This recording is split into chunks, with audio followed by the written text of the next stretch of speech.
ಶಿರಹಟ್ಟಿ ಪಟ್ಟಣದ ಪ್ರವಾಸಿ ಮಂದಿರದಲ್ಲಿ ಕಾಂಗ್ರೆಸ್ ಮುಖಂಡ ಸುಜಾತ ದೊಡ್ಮನಿಯವರು ಪತ್ರಿಕಾಗೋಷ್ಠಿಯನ್ನು ನೆರವೇರಿಸಿ ಪಂಚ ಗ್ಯಾರಂಟಿ ಯೋಜನೆಗಳ ಯಶಸ್ವಿ ಹಾಗೂ ಸಾಧನೆ ಮತ್ತು ಅದರ ಪರಿಣಾಮವನ್ನು ಕುರಿತು ಮಾತುಗಳನ್ನಾಡಿದರು.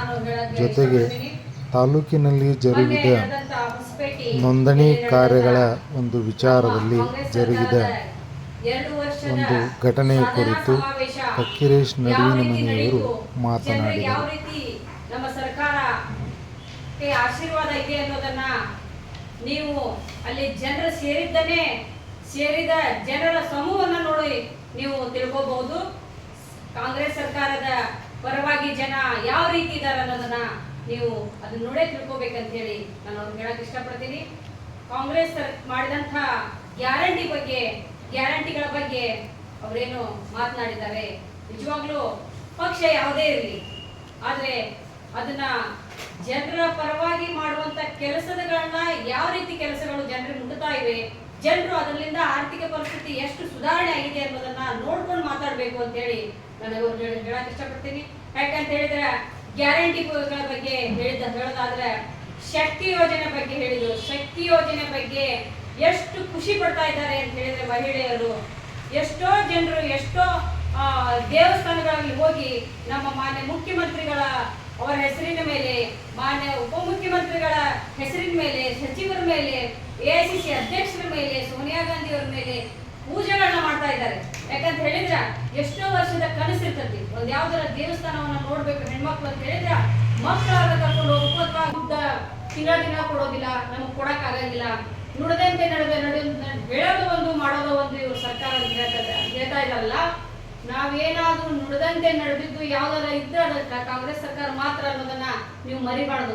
ನಾವೇನು ಚುನಾವಣೆ ಪೂರ್ವದಲ್ಲಿ ಏನ್ ಹೇಳಿದ್ವಿ, ಚುನಾವಣೆ ಪೂರ್ವದಲ್ಲಿ ನಾವು ಯಾವ ಆಶ್ವಾಸನೆ ಕೊಟ್ಟಿದ್ವಿ, ಆ ಆಶ್ವಾಸನೆಗಳನ್ನ ಎಲ್ಲಾನು ಪೂರೈಸಲಿಲ್ಲ ಅಂದ್ರೆ ಕೆಲವೊಂದಿಷ್ಟನ್ನ ಪೂರೈಸ್ತಾ ಇದ್ದೇವೆ. ಇನ್ನೂ ಎಲ್ಲ ಜನರಿಗೆ ಹಂತವಾಗಿ ನಾವು ತಲುಪಿಸ್ತಾ ಇದ್ದೀವಿ ಅನ್ನೋದನ್ನ ಜನರೇ ಹೇಳ್ತಾ ಇದ್ದಾರೆ. ಜೊತೆಗೆ ನೀವೇನು ಬಿಜೆಪಿ ಸರ್ಕಾರದವರು ಜನರಿಗೆ ಹಿಂದೆ ಒಂದು ಮಾತು ಹೇಳಿದ್ರಿ, ಎಲ್ಲರಿಗೂ ಬಿಜೆಪಿ ಸರ್ಕಾರ ಬಂದ್ರೆ 15 ಲಕ್ಷಗಳನ್ನ ಹಾಕ್ತೀನಿ ಅಂತ ಹೇಳಿದ್ರಲ್ಲ, ನೀವು ಅದ್ರ ಕಡೆ ಸ್ವಲ್ಪ ಲಕ್ಷ್ಯ ಕೊಡ್ಬೇಕಂತ ಹೇಳಿ ಅವರಲ್ಲಿ ನಾ ಕೇಳ್ಕೊತೀನಿ. 15 ಲಕ್ಷ ಜನರು ಕೊಡಿಸುವಂತ ನಿಮ್ದೇನು ಯೋಜನೆ ಇತ್ತಲ್ಲ ಅದನ್ನ ಕೊಡಿಸುವಂತ ವಿಚಾರ ನೀವು ಮಾಡಿ. ಗೃಹಲಕ್ಷ್ಮಿದು ತಾಂತ್ರಿಕ ದೋಷದಿಂದ 1 ತಿಂಗಳ ಬಿಟ್ಟು 2 ತಿಂಗಳ ಬಿಟ್ಟು ಆ ದುಡ್ಡು ಬರೋ ಸ್ವಲ್ಪ ಹೆಚ್ಚು ಕಡಿಮೆ ಆಗಿರ್ಬೋದು, ಆದ್ರೆ ಬರಲಾರ್ದೆ ಯಾವ್ದು ದುಡ್ಡು ನಿಂತಿಲ್ಲ. ಯಾವ್ದು ದುಡ್ಡು ನಮ್ಮ ಗೃಹಲಕ್ಷ್ಮಿ ದುಡ್ಡು ಯಾವ್ದು ನಿಂತಿಲ್ಲ. 1 ತಿಂಗಳ 2 ತಿಂಗಳ ಬಿಟ್ಟು ನಾವು ದುಡ್ಡು ಹಾಕಿದ್ರು ಒಂದೇ ಸಲಕ್ಕೆ ಒಂದೊಂದ್ಸಲ 2 ತಿಂಗಳ ದುಡ್ಡನ್ನು ಹಾಕ್ತಿವಿ, ಒಂದ್ಸಲ 1 ತಿಂಗಳ ದುಡ್ಡನ್ನು ಹಾಕ್ತಿವಿ. ಯಾಕಂತ ಹೇಳಿದ್ರೆ ಇಡೀ ಕರ್ನಾಟಕದ ಎಲ್ಲ ಮಹಿಳೆಯರಿಗೆ ದುಡ್ಡನ್ನು ಹಾಕುವ ಹೊತ್ತಿನಾಗ ತಾಂತ್ರಿಕ ದೋಷದಿಂದಾಗಿ ಹೆಚ್ಚು ಕಡಿಮೆ ಆಗಿರ್ಬೋದು ಹೊರತು ನಾವು ಯಾರಿಗೂ ಮೋಸವನ್ನ ಮಾಡ್ತಾ ಇಲ್ಲ. ಯಾವ ಜನರಿಗೂ ನಾವು ಹೇಳಿದ ಭರವಸೆಯನ್ನ ನಾವು ಇರುವಂತವ್ರು. ಯಾವುದನ್ನ ನೀವು ಹೇಳ್ತಾ ಇದ್ದೀರಿ ಅದನ್ನ ನೀವು ಸರಿಯಾಗಿ ತಿಳ್ಕೊಂಡು ಮಾತಾಡಿದ್ರೆ ಬಹಳ ಒಳ್ಳೇದಾಗತ್ತೆ ಅಂತ ಹೇಳಿ ನಾನು ಹೇಳಕ್ ಇಷ್ಟಪಡ್ತೀನಿ. ಶಿರಟ್ಟಿ ಮತಕ್ಷೇತ್ರದಲ್ಲಿ ಒಳ್ಳೆ ಅಭಿವೃದ್ಧಿ ಕೆಲಸಗಳಾಗ್ತಾ ಇಲ್ಲ.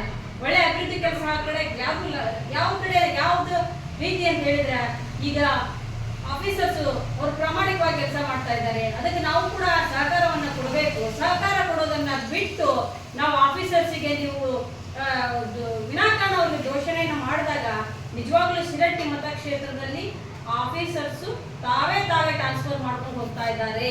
ಇದಕ್ಕೆ ಯಾರು ಹೊಣೆ ಅನ್ನೋದನ್ನ ನೀವೇ ಸ್ವಲ್ಪ ಆತ್ಮಾವಲೋಕನ ಮಾಡ್ಕೋಬೇಕು. ಯಾರು ಆಫೀಸರ್ಸು, ಯಾರು ನೌಕರಿದಾರರು ಇಲ್ಲಿ ನೌಕರಿ ಮಾಡುವಂತ ಸಂದರ್ಭ ಉಳಿತಾ ಇಲ್ಲ, ಇದಕ್ಕೆ ಯಾರು ಕಾರಣ? ಮುಂಬರುವಂತ ದಿನಮಾನಗಳಲ್ಲಿ ಎಲ್ಲನ ಪತ್ರಿಕಾ ಸಹೋದರರಿಗೆ ನಿಮ್ಮ ಡಾಕ್ಯುಮೆಂಟ್ ಸಮೇತ ಇಲ್ಲಿ ಏನ್ ನಡೀತಾ ಇದೆ, ಆಫೀಸರ್ಸ್ ಏನ್ ಮಾಡ್ತಾ ಇದ್ದಾರೆ, ಆಫೀಸರ್ಸ್ ಯಾರು ಹೆದರ್ಸ್ತಾ ಇದ್ದಾರೆ, ಯಾರು ಒಂದೇ ಕಮ್ಯುನಿಟಿಯವರ ದುಡ್ಡನ್ನ ಒಂದೇ ಕಮ್ಯುನಿಟಿಯವರಿಗೆ ಹಾಕೊಂಡು ಹೋಗ್ತಾ ಇದ್ದಾರೆ, ಒಂದೇ ಕಮ್ಯುನಿಟಿಯವರು ಕಾಂಟ್ರಾಕ್ಟ್ ಕೆಲಸ ತಗೊಂಡು ಯಾವ ರೀತಿ ಬಿಲ್ ಅನ್ನು ತಂದು ಕೊಡ್ತಾ ಇದ್ದಾರೆ, ಅದನ್ನೆಲ್ಲ ನಿಮಗೆ ನಾನು ಡಾಕ್ಯುಮೆಂಟ್ ಸಮೇತ ಎಲ್ಲ ನಿಮಗೆ ನಾನು ತಲುಪಿಸ್ತೀನಿ. ಆದ್ರೆ ಇವತ್ತಿನ ದಿನದಲ್ಲಿ ನೀವು ಹೇಳಕ್ ಇಷ್ಟಪಡ್ತೀನಿ. ಈಗ 2 ವರ್ಷ ಅಂತವ್ರು ಜವಾಬ್ದಾರಿತ ಶಾಸಕರು 2 ವರ್ಷದ ಭ್ರಷ್ಟಾಚಾರಿಗೆ ಒಮ್ಮಿಗೆ ಹೇಗೆ 2 ವರ್ಷ ಏನು ಮಕ್ಕಳಿದ್ರು ಶಾಸಕ 2 ವರ್ಷ ತನ ಜವಾಬ್ದಾರಿ ಇತ್ತಲ್ಲ ಅವರಿಗೆ, ಅದನ್ನ ಕೇಳಬಹುದಾಗಿತ್ತಲ್ಲ. ಅದಕ್ಕೆ ಅದು ಯಾರು ಅದು ಪ್ರಭಾವ ವ್ಯಕ್ತಿ ಏನಿದಾಗೈತಿ ಅದನ್ನು ದಾಖಲೆ ಸಮೇತ ತೋರಿಸ್ಬೇಕು. ತೋರಿಸ್ತಾನೆ ಸುಮಾರು ಜನರಿಗೆ ತಪ್ಪು ತಿಳುವಳಿಕೆ ಹೇಳ್ಬೋದು.